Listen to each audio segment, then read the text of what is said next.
News লাখো ভক্তকে কাঁদিয়ে না ফেরার দেশে চলে গেলেন ভারতের জনপ্রিয় অভিনেতা ও রাজনীতিবিদ গোবিন্দ। নিজের রাইফেল থেকে বেরিয়ে আসা গুলিতে মৃত্যুবরণ করেন তিনি।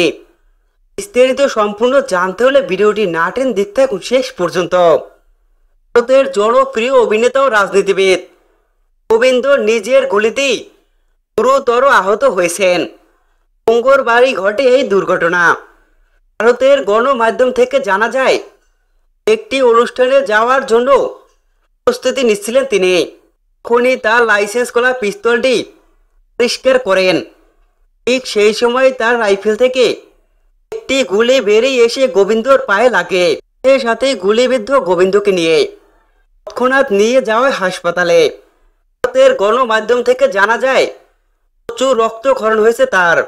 বর্তমানে রিভলভারটি পুলিশের জিম্মায় রয়েছে, কিন্তু পিস্তলের লক না থাকার কারণে এই দুর্ঘটনা ঘটে। প্রশাসন এই বিষয়টা খতিয়ে দেখছে কিভাবে পিস্তল আনলক অবস্থায় ছিল।